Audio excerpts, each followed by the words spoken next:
Running fans, jumping fans, throwing fans, all around athletics fans. Welcome to Talking in Ovals. How is everybody doing out there on this Thursday, December 4th, 2025? We've made it to December. Hyatt, how's it going, brother? It's going good, man. Just, this is my cross country season. I didn't coach in the fall, so track has started and I'm just so pumped. Kids were out there today in the cold on the track working out. I'm just pumped, man. First meet is next Saturday. Let's go, man. Pumped. Yeah, I enjoyed. I saw from my alma mater, Marist, because we just got our outdoor track, and Right. the first having to get lane 1 clear so you can use it to do workouts happen because we had some snow up here. So that's always, I love seeing those pictures of the distance runners going, making sure lane 1 and 2 is clear so they can continue to do workouts. So that's always a good time.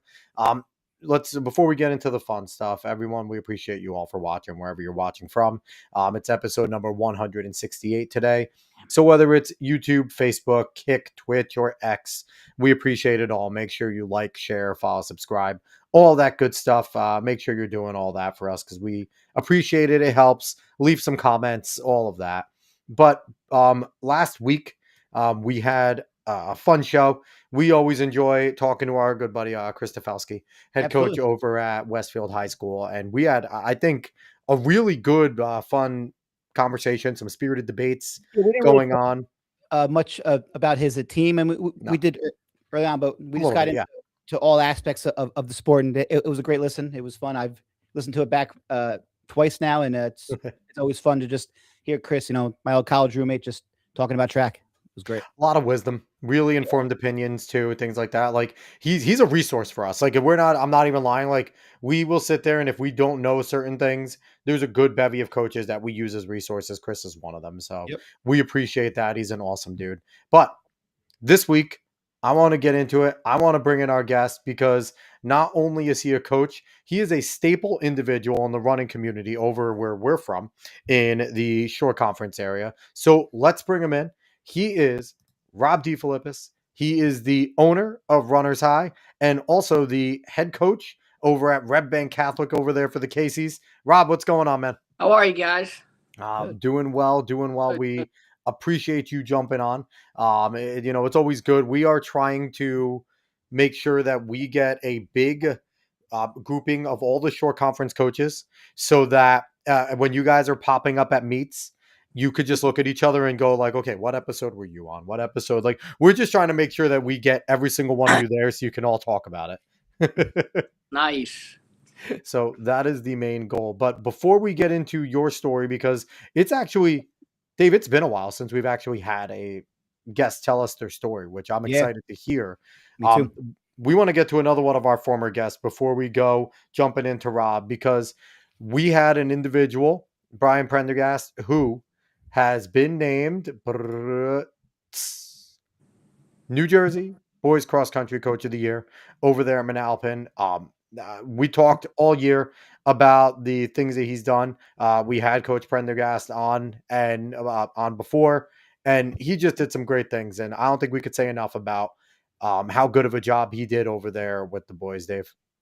Yeah, and listen, I mean, everybody knows that I took over for Brian at Manasquan because he was here for there, and I've leaned on him for so many things, just about like the team, the community, and I've just gotten so many great coaching tips from him. He's become one of my best friends, and I'm just super proud for him. It's so well deserved. I know how much time that he puts into it. Him and Big Bob over there, from Gone Running all the way up, like they do an amazing job. They have wonderful culture, and it couldn't happen to a better guy. So congrats, Brian. Well done.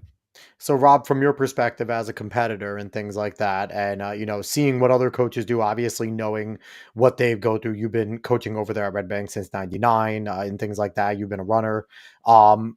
What what people have to go through in order to even get to that level. So it's like, as a competitor, seeing someone like Brian get it, what do you feel about it? He did a hell of a job. I mean, I think it's, Bob has obviously kept those Manalapan kids home, kept them away from CBA, which has been huge for him.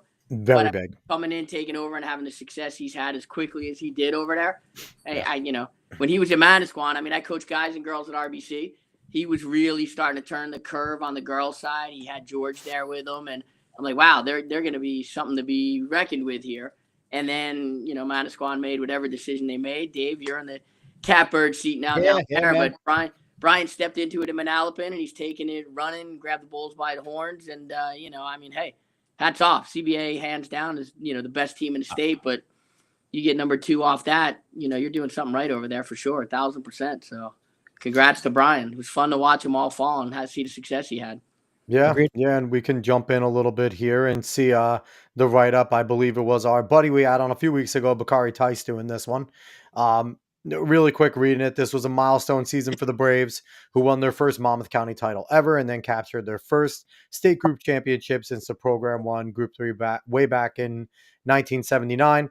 Ran away with Central Group 4 crown and placed 4th at the NJSIAA Meet of Champions with an average of 1624 among New Jersey's public schools.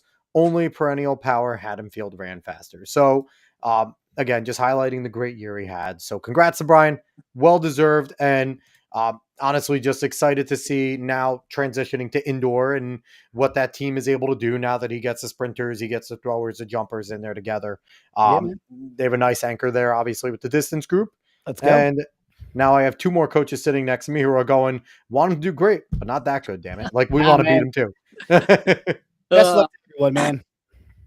Absolutely, absolutely. So now, Rob, we're switching the focus to you. Okay. The question that we start off with all of our guests, the ones that haven't been repeat guests, is when did you get the spark to become a runner? Not necessarily when you started to run, but when did you sit there and it all clicked going, this is something that I want to do, I want to pursue? It was probably freshman year of high school. I went to St. Joe's up here in Metuchen, and I had a gym teacher, and this is back in the day when in phys ed class, they actually made you do things in phys ed class. So freshman year, here I am. I walk out to the track, and, okay, to get an A in gym class, you had to run 6:15 for the mile. And, I was that type of person. If you put a goal in front of me, I was going to go do it. And it took, I think, 2 weeks for me to do it. And by the time it was said and done, I think I was the only kid left still chasing it. The other kids were like, yeah, screw this. I'm not doing it. And I just kept going on and kept going on. And I think I ran like 6:12. And listen, you got your goal. Yeah, I got my goal. And then that was the end of it. I was playing freshman soccer, and all we did was run. I went out for intramural baseball. And, the baseball coach is like, why are you trying to steal every time you get on base? And I'm like, I don't know. I'm trying to get around the bases. I'm not going to hit 40 home runs. But, I think I'm pretty fast. So that's what I know. So him and I didn't get along well. And eventually I said, if I'm just going to run in soccer all day long, I might as well do something else. I went out for basketball in the winter. I was 5'0", 100 pounds soaking wet. That didn't work well. So it turns out the gym teacher was the track coach, and he came and found me, and, hey, I really think you should do this. You could be special. And I'm like, yeah, I don't know. This isn't what I want to do. And eventually he broke me down, and, probably by the end of my freshman year indoors, I started having success, and then it became, let's break 5 minutes. You chase that in the spring. And I would say after that happened, then you kind of figured out, okay, I'm pretty good at this, and this could take me places.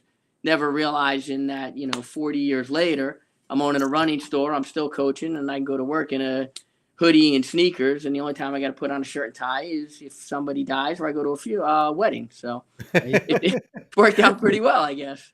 I mean, that's like kind of the quintessential story though. And I know just from like coaching in the past, and obviously you guys, there's nothing better than stealing a soccer player for a middle distance runner.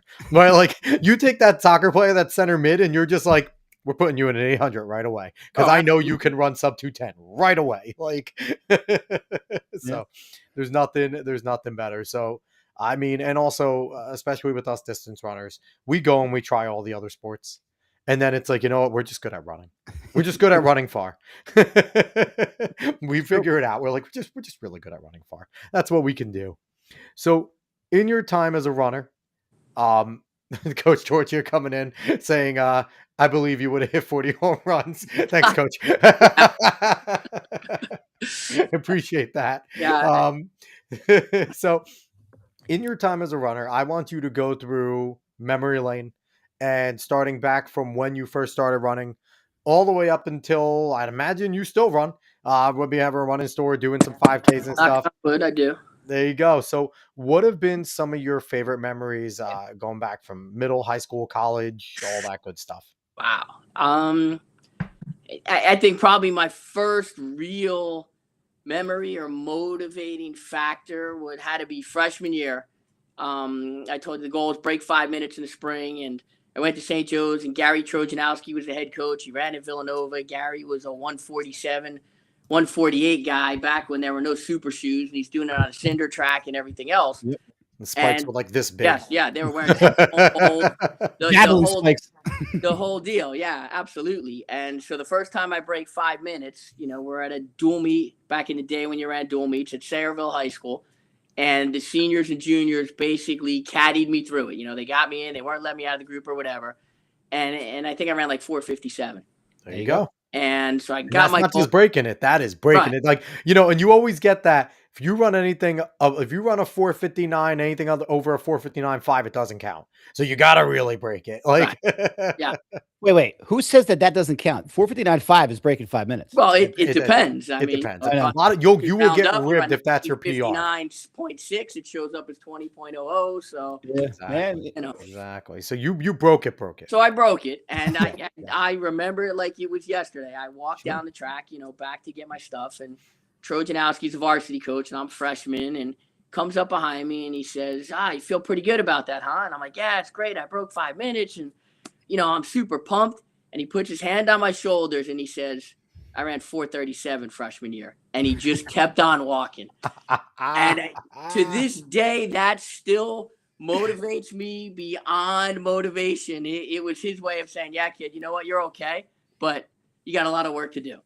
So that was probably my first big motivating moment in running and in track and field was that when he did that. And then what did you end up running your freshman year? What did your PR end up being?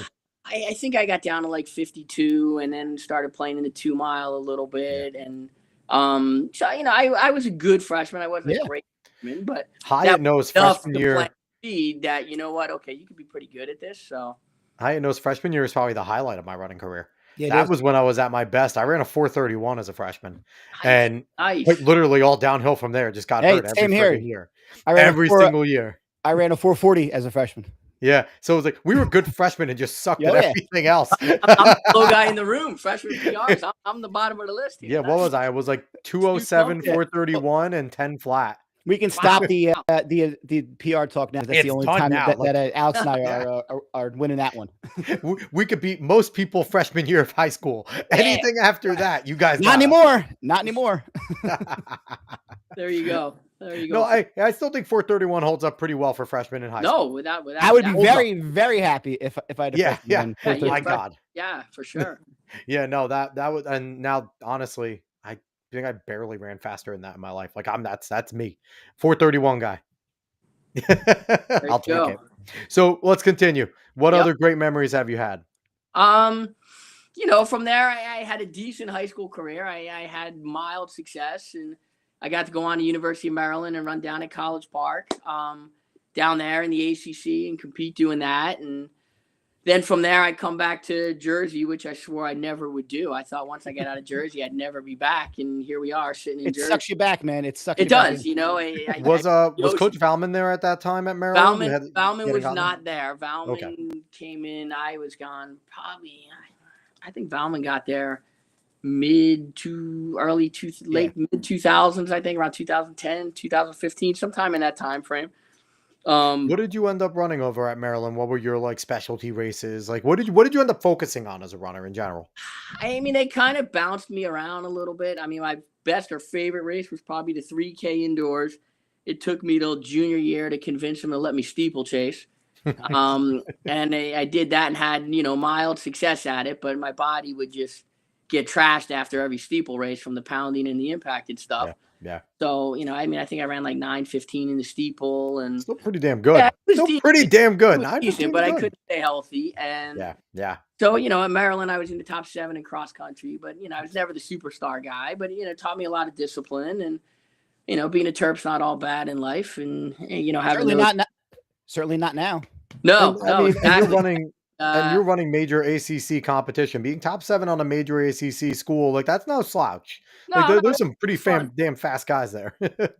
It was fun, but like what Dave just said, they got big fish. They got Quincy, and that's going to be real interesting to see how that plays out and how long he stays, and with NIL deals and Olympics and everything else. But kudos to Andrew. That's a hell of a fish to reel in. I want to get into that more and more later. We're both Manchester guys. Alex went there, and I coached there for 3 years. So, like you can't go on that track without seeing Andrew Valman, Olympic and record holder, so it's cool. We don't make a big enough deal at Manchester about Andrew Valman. Like it is insane that we're like every school, like Central is one of our big rivals. Al Leiter is everywhere. Okay. Like, Al Leiter went to that damn school. For Manchester, it's like we've had Andrew Valman's our most successful guy. We had Jimmy Lawson, who's a monster in wrestling and football. Kevin Malice was almost a friggin' NFL guy. He was on every practice squad, and he's awesome. You have no idea we have good athletes at Manchester. You have no clue that we've had anyone good go through that damn school. Like, it drives me insane. It absolutely drives me insane that the way they do that. So we got to revamp that. But was Gould a Manchester kid, the pitcher, or was he a Toms River North kid? James Gould? Yeah. He was a North guy. Oh, he was a North guy. Okay. Yeah. All right. Those damn Toms River people. But hey. So, all right. So keep on rolling. So now you're back in Jersey. You got sucked back into the swamps. Yep. And so was it your goal when you got home to be like, hey, I'm going to start a running store? Like, what was next when you got home? I had no idea that was the plan. I was personal training. I was doing physical therapy assistant school up at Fairleigh Dickinson. Didn't really know what I wanted to do per se. Had a miserable experience in the Boston Marathon. That's always fun. Yeah. That was a humbling experience to say the least. And I've still yet to ever get a marathon right in my life, but that's a conversation for another time. I mean, there's running podcasts. I mean, there's some running podcasts I think you can have talk about running and marathon. No. And so I started coaching a grammar school team, nice. At my old grammar school in like a Catholic league. And I quickly found out like, wow, this is kind of fun. I sort of enjoy this. And then I think the following year, St. John Vianney had an opening in Homedale for a assistant coach. So I went, applied for that. Got that. I was personal training in a health club up here in Woodbridge. I think a year later, I ended up Fairleigh Dickinson in Madison, or Florham, I think they call it now. Yeah. Starting a cross country program. And I was working on my physical therapy assistant degree up there. So I got that job and did that for 2.5, maybe 3 years. And that kind of put me down the path of, okay, I really don't think I want to be a physical therapy assistant. This isn't for me. So I was personal training, coaching at Fairleigh. Because it was D3, I could still coach some high school. So I was at St. John Vianney. And then life changes in different ways, and things opened up at Red Bank Catholic, and I went over there, I think spring of 98 maybe, and was still coaching at Fairleigh and, D3, and it wasn't working the way I thought it was going to work. And so the job opened at RBC for boys cross country. And so I took that I ended up leaving Fairleigh, was still personal training. And through the personal training, I had 2 clients that were oral surgeons. And one was doing a half marathon, one was doing Ironman. And we got in a conversation and, we were looking for something to invest or whatever. And long story short, the investment for them was Runner's High. Nice. So I was the guy to run it. They were the guys to put the capital behind it. Thanks, Glenn and Bruce, because, be 25 years this spring that without those 2 guys, there would have been no Runner's High that came to fruition. So we opened the store in Metuchen in 2001. And I figure that's it. I'm done coaching. And can I tell you real quick? I hate that 2001 was 25 years ago. Almost. Like, can we talk about this real quick? 2001 was almost 25 years ago. Lots of gray hair. I know, it's crazy. Can we go back now? Like, can I we have no hair. Like, what is this? Like, 2001 was almost 25 years ago. Yeah. I hate this timeline right now. Like, what are we doing? It's absolutely crazy when you look back on it, how quick it goes. Yeah. Yeah. And it's crazy. Like, you look at things, and if you put established 2001 on something, a lot of people will look on it, but that's 25 years. Like, that is a long run. That is a really, really good run. Most establishments barely make it 5, right? So it's like, for you guys to be at 25, like, you guys are an absolute staple in the area in terms of like running places and stores and places to go. So that's so freaking cool, man. Appreciate it. And so what went into, obviously the investment side of it's big, right? But opening up a shoe store probably sounds easier than it is. But what went into like research in terms of like, okay, what shoes should we get in? How do we like focus? Like, because obviously you're probably also doing research on trends and what products you shouldn't have in. So what went into that when you first started going? Were you kind of like just diving in head first and trying to figure it out as you go? Like, how heavy was that part? Well, that's the interesting part. You say how long ago 2001 is, but it isn't. Right. There was no internet. Cell phones were just coming to fruition. Yeah. So it wasn't like you just pulled out your phone and started Google searching, sneakers and everything else. Fortunately, I had spent, probably a couple of years working at Miles Ahead with Bruce Robinson, part-time on some weekends. Ryan Grody of the Grote Pole had Runner's Pace up in Bedminster. I worked for Ryan for a little bit. So I had been in and out of some different stores and had some experience with it and some idea what it entailed. And so, and back then that was when, sneaker companies really controlled who they would open and what they would do. And you had to be far enough away from people and everything else.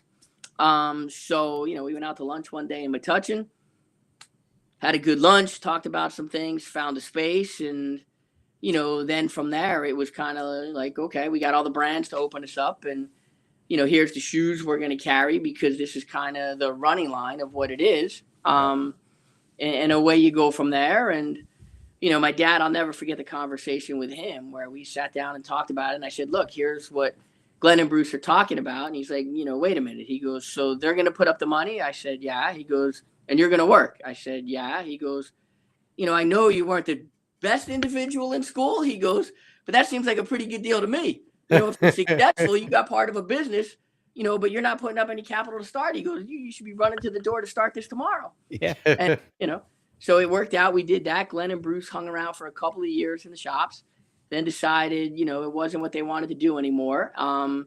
So, we were having some success at that point. We bought those guys out. I had, parents at RBC at the time and kids that were really good because, like I said, I didn't think I was going to be able to continue coaching. Right. And I sat down with the kids and the parents and I said, look, here's the deal. I'm willing to try to do this, but I'm not going to be able to get to practice till 6 o'clock. Now, if you try that today in a high school, good luck. No. But I had parents that said, fine, yeah, sure, coach, no problem. So they would drive their kids. We'd meet at the track at 6 o'clock when I closed the shops. And we'd have practice. And that got me through the first spring. And then, fortunately, I've had some great people over the years that have allowed me to manage to keep this whole thing going and keep juggling all the balls in the air and, make everything work. And, I've had a pretty good run at this whole thing. So absolutely. It's funny because like, thinking about it again, like back in the early 2000s, I feel like as a coach with parents, with kids, you could still get away with that, right? If you just had a good conversation, the ADs were a little more hands off with things where they would allow those things. Now, like you said, if you had a coach that would like, wasn't going to be there at 2:15 before they're even done to start getting prepped and ready. They're going to be like, you can't coach in this building. Like it's crazy just to think the difference. And like you said, just, it's not that long of a time ago, but it really is a good amount of time. And Sure. man, I'm feeling old. I hate it. And I know I'm not the old guy here, but I am feeling old. All right. Let me feel it. Let me feel it. Birthdays. I think I'm the oldest guy in the room. So listen, that's usually Dave. So I mean, we're in good shape here. It is usually me. Yes.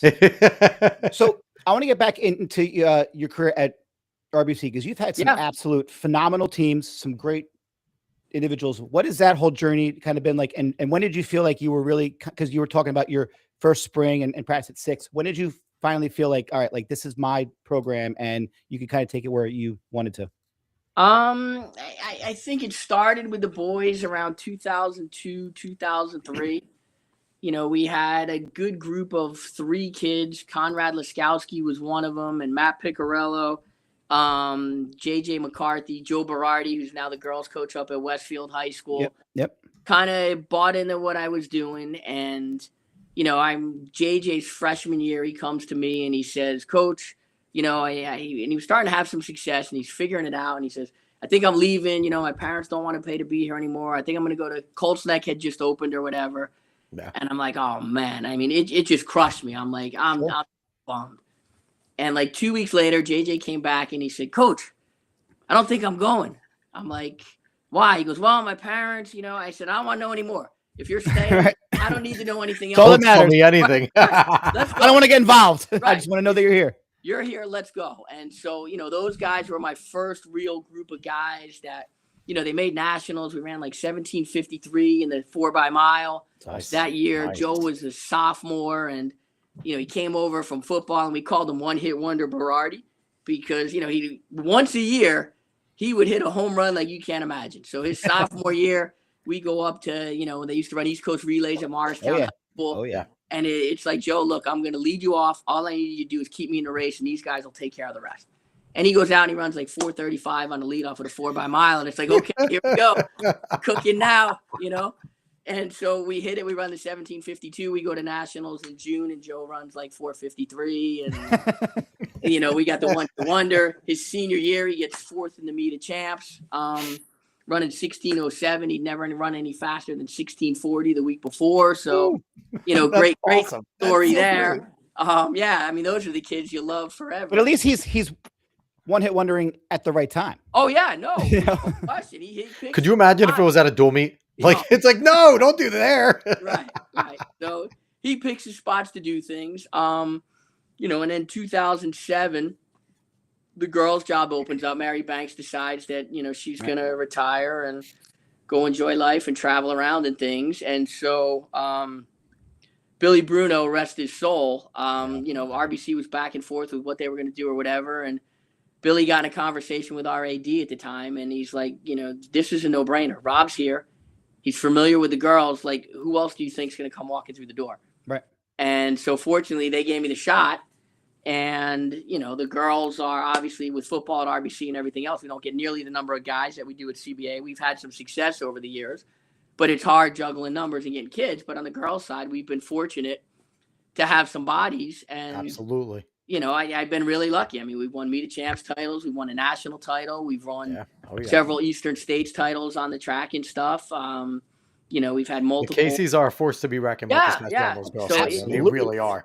It's been fun. And, you know, I tell people all the time, like, I got big shoes to fill here between Jack Rafter and Mary Banks. You know, you weren't stepping into a situation where there's no tradition and just go do what you want to do. It was a situation where, hey, they've had success and you got to keep it going. And it's been fun to do that. And I remember the year we won, I think it was 2011, we won a national title in the 4x8. Yes, you did. And it was funny, but like the 4 or 5 years prior to that, when I was in College Park and then when I graduated, Roosevelt High School in Greenbelt had the Blazing Raiders. And they were, you know, Union Catholic today. They won everything up and down. They were Saratoga. Yep. And I remember sitting at the beach and saying, I just want to beat them. I just want to get Blazing Raiders. And we finally did it in 2011. We won a national title, and then we go to North Carolina for outdoor nationals that year. And I think that was the year we ran 11:17 32 in the DM, where we had Molly McNamara on the anchor. Stanford had 4 of the 6 All-American teams were all going to Stanford that next year on the anchor. Like, it was phenomenal.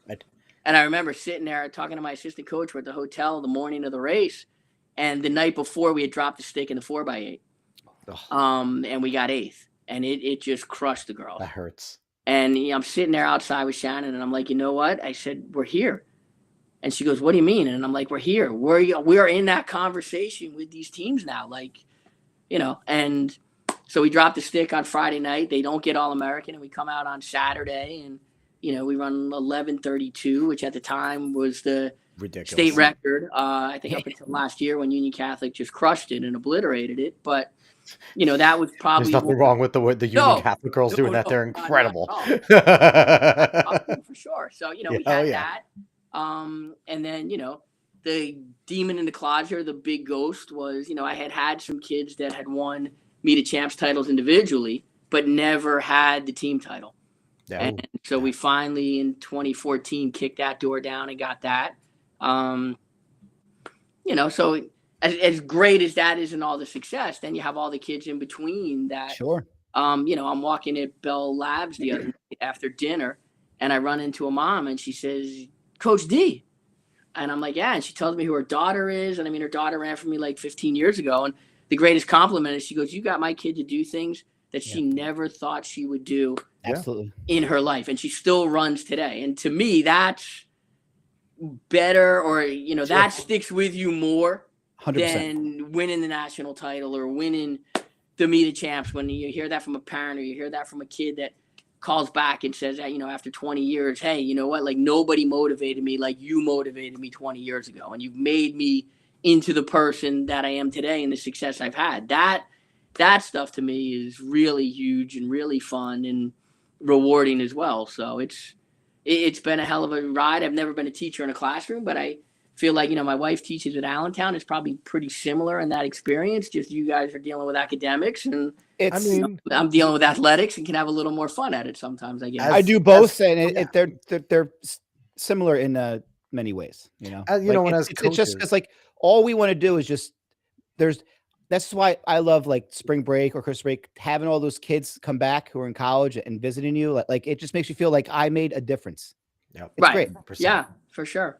And when you're sitting there and you're watching these scraggly little freshmen coming in, especially with the boys' side, and they're these tiny little things, and then here they are 17, 18, and they're basically grown men. And now they fully bought into your program, and you've turned them maybe from unruly dudes to now they're still fun, but they listen, they do their job, they do their workouts, they're leaders. And same thing with the women. They come in, they're tiny, and then they get bigger and they start to become grown women, and they do their part. They you're having an impact on them becoming adults. And sure. I think that's even a bigger thing in terms of sport, because there's a reason why a lot of your athletes, good athletes that did their part, become well-adjusted individuals in society, right? They learn how to do what they're supposed to do and work hard and discipline and take the lows and the highs in stride, right?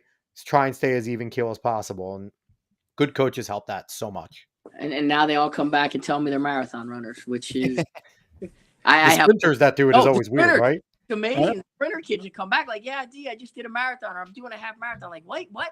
I couldn't get you to run a leg on 20 minutes, right? You couldn't run a leg on a 4x4. Now you're running the New York City Marathon. Are you for real?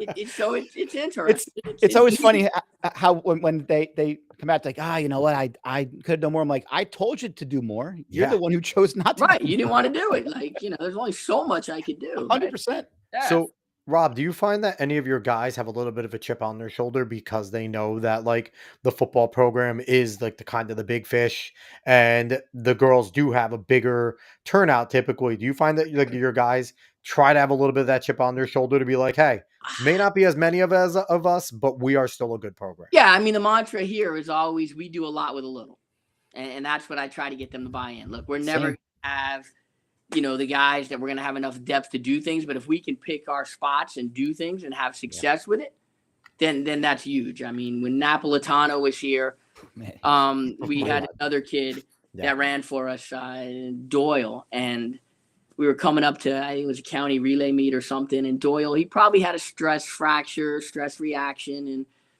he's on the relay with Napolitano. And it's kind of like, I'm like, I don't know if you should run. So we go to the doctor and we sit, and the doctor says, look, here's the deal. He goes, you can run this race and you could be done for the year. He goes, but you can definitely run the race and you'll get through it and stuff. Or we can shut you down for a couple of weeks and you probably go through the state meet. And the kid looks at him. He goes, are you kidding? Right. He goes, I got a chance to run on a relay with Rob Napolitano and we could be county champs. Give me the damn stick. We'll worry about the rest later. So, things like that is kind of neat when that goes on with the guys, with things in that aspect. So, yeah, we try to pick our spots. Obviously, they're not on the same level as the girls with some of the meets they get to go to and stuff. But, we've had some pretty good runs here with what we do and on the guys' side. And it keeps me more grounded as a coach. Because I swore when I first started coaching that I would never coach girls. I was like, this is not for me. It's not my personality. It's a different animal, man. It really is. They're so different. And a guy runs a race and he has a bad race and he can come off the track and you can unload on him. You can drop F-bombs up and down the track all day long. I talked about Joe Berardi earlier. Ask Joe sometime when you see him about, Coach D tirades. But on the girl side, it was like, you can't do that. I mean, You do that to a girl, you just absolutely crush them. And I found out that, all right, I need to go for a walk and gather my thoughts before I come back and talk to them. Sure. Absolutely so it keeps me more under control and level. I coach both too, and it's. I feel like, and so I like doing it that way for sure.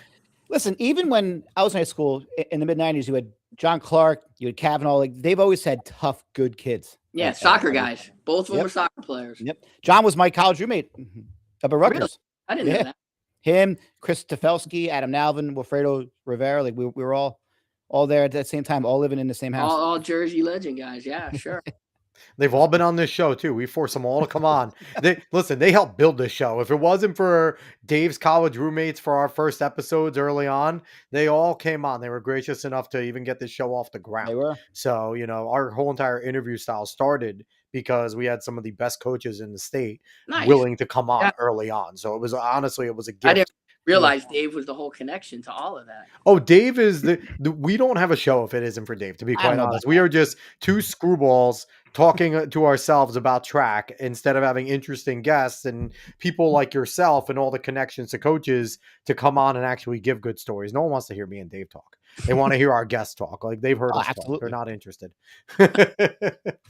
So you're over there, you're at Red Bank, and the longevity, I think, of some of you guys is something that I marvel at. Does it feel like you've been doing this now since 1999 for 26 years? Does it feel that long, or does time just move so fast that you don't have the chance to really, like, maybe now when you're reminiscing about the things you did, you kind of piece it in, but as you're in the moment, does it even feel like it's been that long? So I'll tell you two quick stories to kind of put that into fruition, I think. The first one is probably because I run with the kids quite a bit. I can't run with the guys as much as I used to. I can still run with the girls a good amount. But, back in the day, I would always run workouts with the guys, like if I needed them to do something, they couldn't do it. Like, no, screw this. Let's go. Get on my back. I'm going to make this thing go and we're going to get through it. Yeah. That's awesome. And probably, it's got to be 8-9 years ago. Barry Barone, who, was a park ranger at Homedale forever. You see Barry all the time. He's a triathlete. He's always driving on a truck. He always stops to talk and say hello. So we're running a workout one night up top in the summer. And I get done and I'm on my hands on my knees like this. And Barry drives by and I'm like, Barry, I'm getting too old for this. And he looks at me and he goes, Rob, he goes, no, you're not. He goes, the problem is every year they're 15 and 16 years old. He goes, right. They never changed. He goes, the faces change in front of you, but they're always 15. That's a great perspective. 16. And I sat there for a minute. I thought about it and I'm like, you know what? Son of a bitch. He's right. Yes. He goes, so yeah, you're getting older. He goes, but they never do. And so, that is so true. That's and awesome. You don't realize it because like you said, yeah, the faces change and everything else, but it's still the Mary Kate or it's still the Charlotte or it's still the Jen. And it's, you're still trying to get the same things out of them and get them to buy in and get them to do things.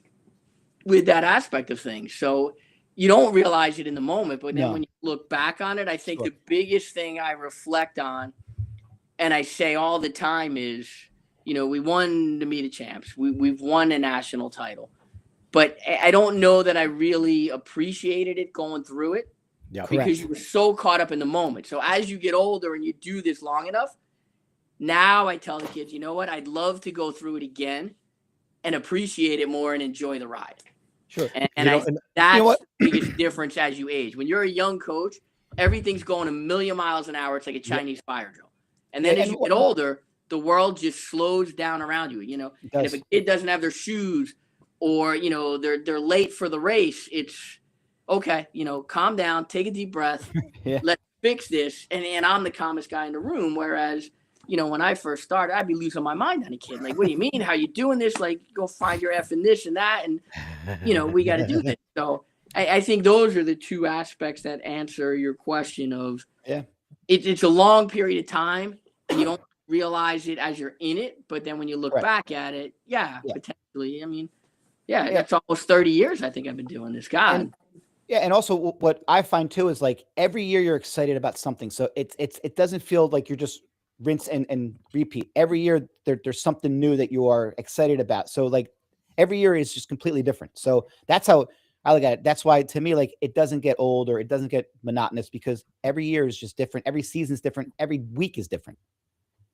So, and I feel like too, like you said, with the time, like, I think you're able to be more calm now, because with wisdom comes experience and all that, right? So you've seen and done so much that now a kid forgetting his shoes isn't new anymore, right? That first time it happens, it's like, what are we going to do? Now it's a kid forgets his shoes. It's like, all right, who's got that size? Like, it's like you've gone through it. So you realize this too shall pass, right? So when you're in that moment too, I think when you're going for the Meet of Champs, you're going for the titles or anything that's new, that's big, you're doing it more because you want the kids to get that too, right? Like, you more as a coach, you want these kids that have worked their asses off to get that national title. Like, you want them, like, you obviously want to experience it too. But I always found when I coached, I had so much more enjoyment just watching my kids get a PR than any of the big races that I've won. So it's like, that's when you're doing the right thing. Because it's funny you say that. 100%. I remember when that revelation hit. Like, when you start getting more fired up about your kids running PRs than you do about yourself, then okay, I'm doing the right thing here.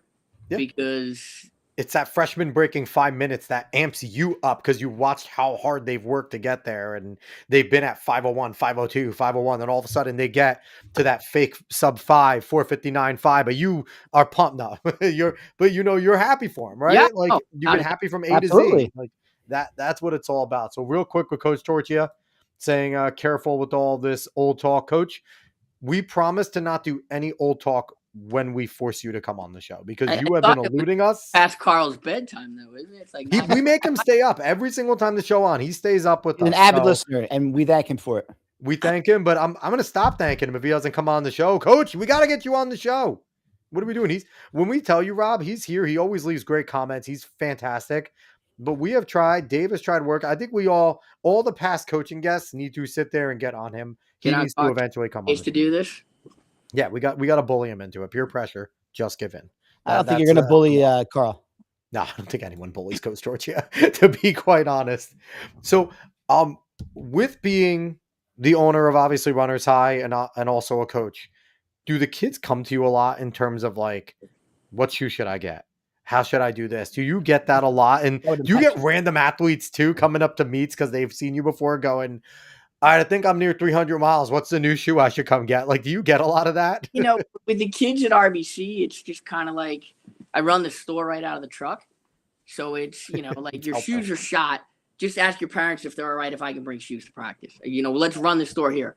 So that's been a good aspect. I don't have to worry about that kid getting hurt oftentimes.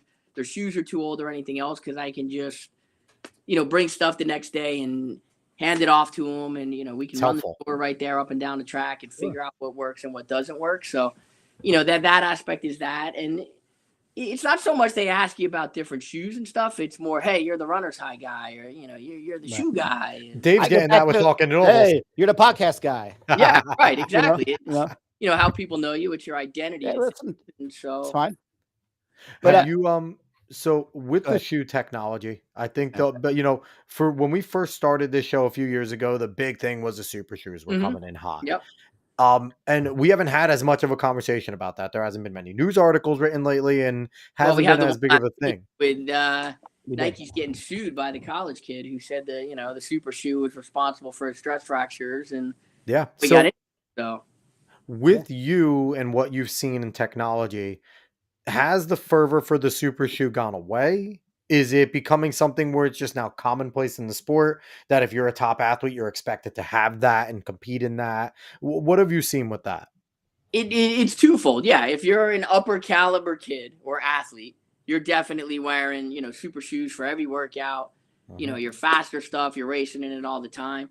The sneaker companies, I feel like, are starting to put carbon into other shoes and trying to convince everybody that the walker can benefit from it, and the average jogger can benefit from it, and virtually every shoe now they want to talk about as being a super shoe with max Now you height. have carbon plated insoles, like Yeah, this yeah. brand like Victory or something. I Mhm. saw some for and that they Yeah. show like them just bending and how fun Yep. jumping higher.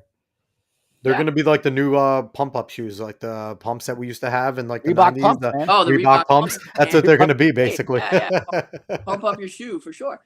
So it's not that it's died down, but I think it's become more mainstream because everybody, when they first came out, it was Nike, Nike, Nike, Nike. Yeah. Now everybody's making some form of a super shoe, Sure. and it's just more commonplace to things. I mean, I don't know what you do with your kids, Dave, but I really don't let many of my kids really work out in a super shoe, and I prefer you can race in it. Let's get a pair of Dragonflies, or Diodora just came out with the new Mezzofondo, which is phenomenal.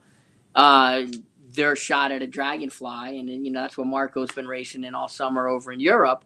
I Um, gotta do real quick a shout out. The top end Diodoras are fantastic. Like they really like Diodora does not get the credit it deserves for being as like a Agreed. really good running company because they expand, they go into other sports as well that they're a right, little more yeah. known for. But when they really put their mark on a shoe that they're working hard on, Oh, they're fantastic. it's usually one of the best shoes out there. Well, Like this you would spike was, yeah, I think, was 3 years in the making. I mean, we sat yeah, with yeah. Jalindo Bourdin in Red Bank like 3 years ago, and he was talking about this distance spike that was coming out or whatever, and it's going to have Ducati motorcycle carbon in it, and it's going to be lighter and more Crazy. responsive than a Dragonfly. And then It's here it like- is now. It just debuted last month. Yeah, yeah. And obviously Marco had it all summer. But fun fact about Diodora is the head of North American sales here in Diodora is a Jersey guy, Brian Porter. Brian Porter, Porter, absolutely. shout out to you. Lacy guy. Hopefully I remember. Hey, mention, I remember racing against him. He was tough, Yeah, man. yeah, It yeah. was him. It was without a doubt. him. Eamon Blanchard. Like they had some good tough guys, man. Eamon So I'm gonna be Blanchard's that guy. back in the mix now too. He's got a daughter at Wilberforce, Oh, I out know in that. Princeton. Who, yeah, if you look at the cross results, his daughter is like number 2 girl on the team, I think. It's That's awesome. Yeah, yeah. So everything comes full circle in these Absolutely. small little. I'm gonna be that guy. Brian, come on the show. You're Well, a Jersey guy. We're Jersey guys. Let's go. Let's Brian's do awesome. Listen, Body right up Porter's alley. Let's do I it. remember when Love Eamon that. Blanchard won Meet of Champs my junior year, 1602. Yeah, yeah. I was Blanchard's camp counselor at the old CBA camp many years ago. And Porter, then Blanchard, and Jason then he Resch was down Jason in Stock- Resch. We Yeah, yeah. had on Resch. We had Jay on. while ago. Tom Resch was my coach at Manchester for 3 years. Tom was, yeah. Yeah, Tom was awesome. Tom's one of my favorite individuals. I always love talking with Tom. He's Oh, awesome. I love Tom Resch. Tom Resch, honestly, the things that he was able to do. How old was he when he was still breaking 20? I think he broke 20 for his 60th birthday in the 5K. I Like think it was even later, deeper into Yeah, it. Yeah, then. I do too. he's a monster, man. Like he's He's like such a Harry monster. Nolan, but just 5K. It's wild. It's Better wild form, better form than Harry. Much better form than Harry Nolan, that's for sure. Yeah, definitely better. Yeah, yes, yeah. So back with the shoes. So Yep. the impact of them. Do you see that? Do you put a lot of the success that we've seen for distance running and faster running and all these records going down? Are people getting much closer in this big group now that is so much closer to the mile record than we've seen in the past 20 years? Right? Do you credit that to a lot of this shoe technology, super shoes, Tons of and stuff. everything that we've seen? Yes, yeah. I mean, I'm not going to say it's 100% responsible. Of But You course got not, yeah. bicarb too. I mean, like you have all these Yeah, supplements now. bicarb has become huge, and more in, and I mean the training has gotten much better. I mean, you look at, how Marco's doing, tempo stuff in the morning, tempo stuff in the afternoon. He does it every other day. The things they're able to do amazes me. But yeah, the shoes are definitely helping now. Sure. You get on a Mondo track with a carbon plated shoe, and the responsiveness you're getting back from that shoe, and just the fact you're not beat up as much. Yeah. You can go out and run 8 Right. by a K, a pair That's of the big. vapor flies, and you come back the next day and you don't feel like you did anything. Whereas, years ago, we're doing it in a pair of, old school Pegasus or GT 2000s by Asics, and Yeah. you just don't get that same responsiveness and shock absorption from it. So I remember when the They're Nike definitely the Nike Freeze were the big thing. When the Nike Freeze came out, yeah, right. and they were super responsive. They had that, like, they were the first ones to have, like, where the hell did Dave go? They were the first ones to have like that real, like, different type of sole, because it was all separate and stuff like that. And they were massive. Nike is always, that brand, it's amazing just how they always reset the game. Like, they're never behind. They're always ahead. They're always the ones, like the Zoom Milers were the premier Miler shoe for, like, what was it, 10 years? People were just rocking Zoom Milers forever. So I think what the do other you see shoe with companies Nike? are Like, definitely, are definitely right there now. Too. Yes, now everybody's in the game. I mean, you look at what On's doing and with their national team out there in Boulder. yeah. What they've done, and Hoka's got a team now, and so Yeah. Beast. Brooks. Yeah, Brooks has the Beast team. So Beast. everybody's making crazy fast stuff, for sure, without a doubt. But I mean, Nike still, at the end of the day, no matter how good all that stuff is, most kids walk in the door and you have a Dragonfly, you have a Max Fly. That's Sure. That's Nike's bread and butter, and where they still are king of the market. It's just crazy. It's like when I was in high school, like we would work out in spikes. Kids would never put on spikes now.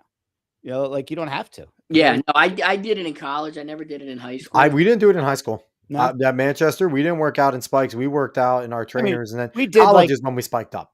We did fast stuff, but in spikes, but it's crazy. But we would run road racing flats in practice sometimes if it was like a tempo run or something, But now, not only are they have so much cushion, they're just so light. Like today, I came in, I'm like, this is unbelievable. Right. Like the weight of these things is just crazy. Squishy, soft, and then you put the plate in, and it's like putting a rocket ship on your foot. See, it's crazy too, because like I remember, like, the older philosophy was you wanted your trainers to be a little bit heavier, the cushion, because you wanted a little bit of that difference. Because when you put the spikes on, you felt feel really fast. You felt fast. Like, so I tell every kid. Yep. I tell every kid that it's like in baseball, like the batting donut is your training shoes, and when you take it off, you got on spikes. Pretty good analogy. Look at that. Do you feel like that's a negative with the super shoes, how they're light with training and then they're super light and aggressive with the races? Like, you're not getting that difference if you're going with the super shoe to train and then the super shoe spike to compete in. Like, is that potentially going to be a long-term negative for some of these athletes? I think once you're mature and your body's developed, not necessarily. I don't think you should put a high school kid in a super shoe every single day of the week. You're just asking for trouble there. But once your body's fully developed and you're more mature, and you could do those things, I don't think it's as much as a negative impact. And then you have the super shoes, and then you have super shoes with Brooks makes a shoe now called the Glycerin Max, which has a 50 millimeter stack height on it, I think it is. And so there's so much cushion in there, so you can have your longer days. And I don't want to say some of the shoes, the plates, but it's so buried in the shoe with all the cushioning and stuff that it's different than going out in a pair of vapor flies and then going down to a Dragonfly or a Mezzofundo when you race and stuff. So some of these running shoes now, they remind me of when like Kanye came out with his really weird foam looking shoe. Like, that's what the running shoes look like, because the Jimmy shoe on Seinfeld. Oh my God, I look at them Remember and I'm that just like, episode? yeah, I do remember that. Like that.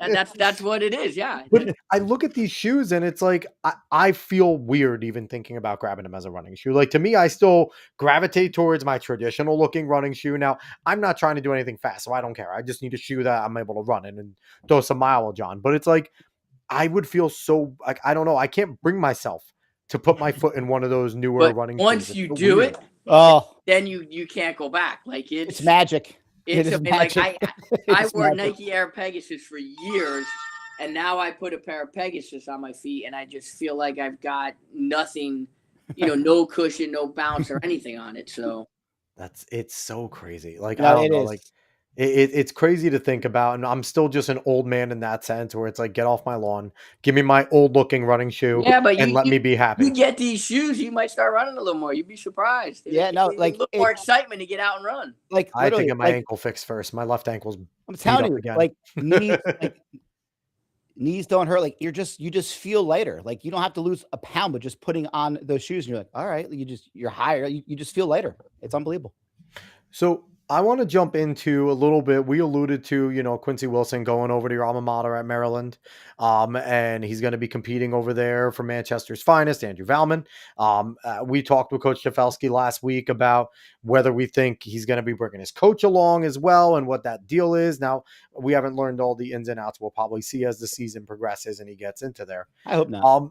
But what have you seen as the impact of the NIL from your time? Obviously, it's impacted colleges the most, but high schoolers are definitely getting that impact. You're getting Right. these kids that are getting selected onto these Nike elite teams. And while there's no like true, like hardcore loyalty necessary, there's still something that goes with it. You're a Nike elite NIL take. You know what I mean? So what have you seen as the impact of the NIL at the high school level, at least? And as a running shoe store too, with a lot of the things going on, if with certain kids getting maybe that and the popularity of some kids, do they want to wear the shoe of that? Like, what have you seen that?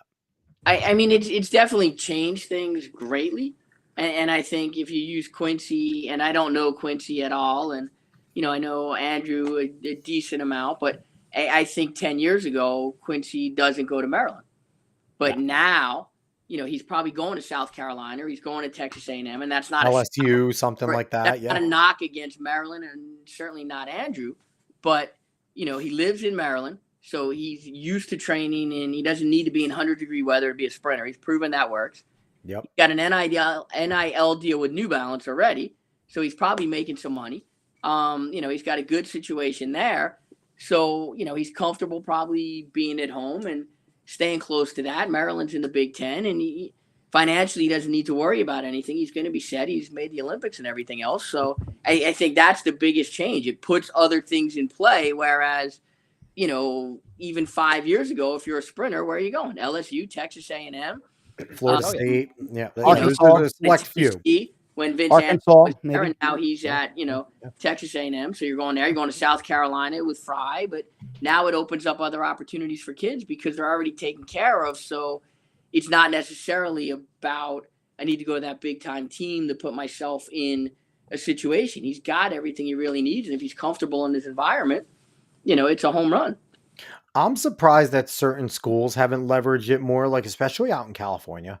Like I know USC has a nice little boost. Like they've gotten the top sprinters to come over there, but I'm surprised that there aren't with some of these major schools and some of the ties that they have, some of these bigger companies that aren't coming in and doing NIL deals to get these athletes. Because you would think over there, if you're in LA or if you're in Silicon Valley or even like close to New York, like I have no idea what Rutgers is doing.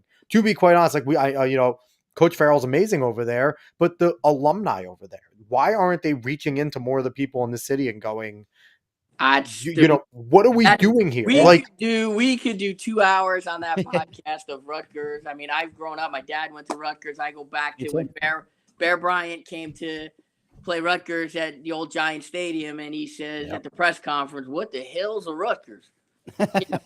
And so it's different. Yeah, I mean, we have all this money, New York City, Philadelphia, and everything else, but it's my son's from Tennessee. My brother went to Tennessee. You go down there, it's a different world. It's a different culture. That is everything. Like down there. Here, there's too many distractions. I think it drives me crazy too with it because it's like if New York had a better school, then I would get it, right? Like Syracuse is in Canada. If we're being honest. Syracuse is Canada. You're right. So, and then for all intents and purposes, like that is their only competition. You could say New York school. I mean, you could say St. John's. Maybe St. John's is the only big competition to them in terms of major school. But look at it this way. You go to the city, right? And you have a Michigan bar. You have an Ohio State bar. Where's the Rutgers bar? All these Big Ten schools, these kids all come to the major cities. Same thing in Maryland. You go to D.C., there's more Michigan fans running around than there are Maryland fans. So I think what's crazy is with Rutgers, and this is, our Shore Conference fans over here are going to get mad at me. They try to make their identity the Shore way too much. And there's not enough people on the Jersey Shore to power them to be a Big Ten school. They need to lean into their proximity to New York City much more. Yes, they're Jersey, but man, we don't have enough in Jersey to continue to make them. Like, they need to lean into that more. But for all their sports and everything they do. Yeah. And they ultimately need to get some people to throw some cash Yes. into it, for sure, and really generate it, because ultimately that let's be honest, that's what's driving the bus. The 100%. crazy thing for me, going back to the NIL conversation, is I still can't wrap my mind around how if you're at a Nike school, you could sign an NIL deal with New or with Diodora or Bizarre. With On, and you can't wear it in this race, but you can wear it around campus, and you're at a Nike school, all of a sudden you're a Brooks athlete and everything else. That's the part that boggles my mind. Like, how? I think that's a good thing, though, where they separate the school from the athlete, because it's supposed to be the athlete making the deal, which isn't the way it is at all, right? It's not the way. The schools guarantee the deals, which also blows my mind. You're basically putting kids with contracts. Yeah. We've turned college sports into nothing more than a minor league program. There's nothing amateur 100% about it. Nothing amateur about it. And so I want to go ahead, Dave. No, I'm saying, like, the NIL is bad, but it's the roster limits to me that are going absolutely crazy. Like, so many schools are like, I do like how it's pushing kids down to the D2 level, because now these standards for some, like, you don't run 4.10, you might as well go to D2 or D3. It's crazy. Yeah. It's crazy. So where do you stand? We talked with Coach Tefelsky last week about what was it, Coach Eystone, that made some comments. About that battle with basically paying for foreign athletes to come in and fill your roster and things like that. Obviously, that branches right in with our NIL talk. How do you feel about that? I want to hear your opinion about it. It's legal. Yeah, honestly, the way they've been doing it is legal. It seems like it's legal. There has been no implication that it's not. But is it the way it should be done? I feel like the ages have. That's the thing. That's the factor. So, like, when I was in college, you had 5 years to use 4 years of eligibility.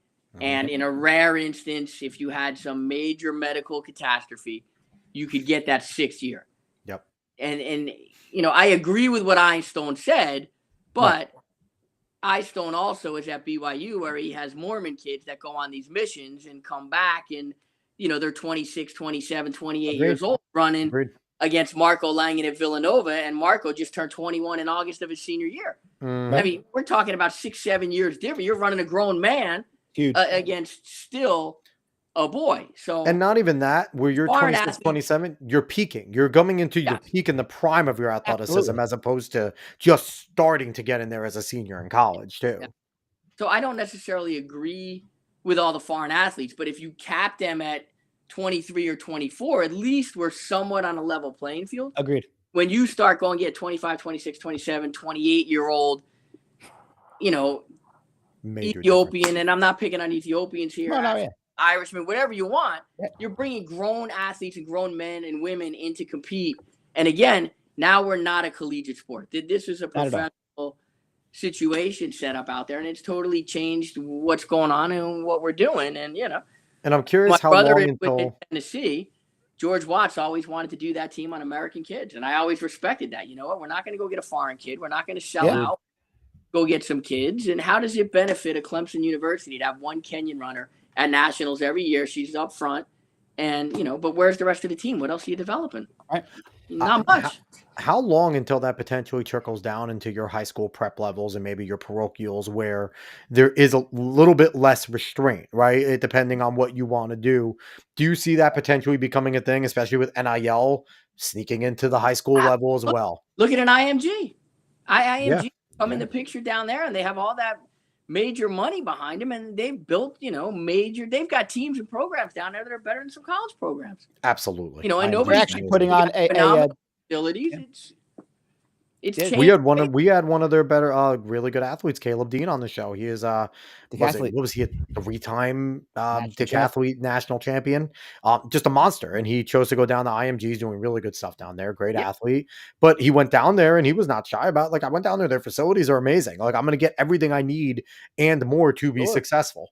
Right. But why do you let that school or those kids compete against my Agreed. or Dave's kids, and they come up to Penn Relay. We're just not. It's not a level playing field.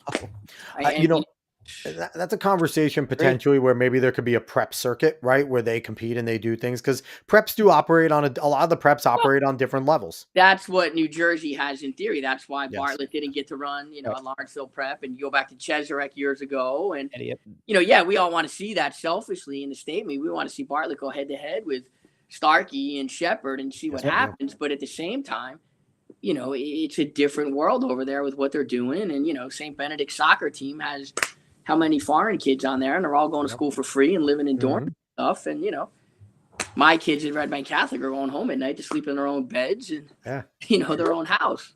And it does suck sometimes because, us selfishly, it does, I think, hurt sometimes, especially in Jersey where we have such a really good running tradition all around. And I like, high school collegiate wrestling. And I know there's Blair and Petty are the two of the biggest wrestling academies, like Blair and Petty Academy, the preps. They're so good. But but you have to wait until nationals maybe to see them compete against some of your best. And it's like, I would love to have seen some of the best, collegiate scholastic kids in high school wrestle them and things like that. And you can sometimes they host some stuff and they allow interscholastic things to come in. But I mean, it's a selfish side of me. I want to see the best prep kids run against the best scholastic kids. Sure, I would have loved to have seen them meet a champs with Bartlett, Starkey, and Shepard going at it, from Jumpstart. But what a race that was! Well, I think we may get it. We may get it at Brooks. Right?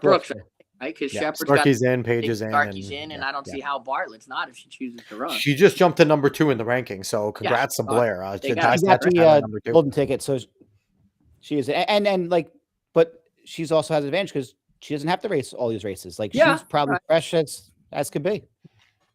Yeah. So it's interesting. All this stuff is interesting. Rob, I appreciate you coming on, brother. The conversation was amazing. It's been fun. Happy to do it.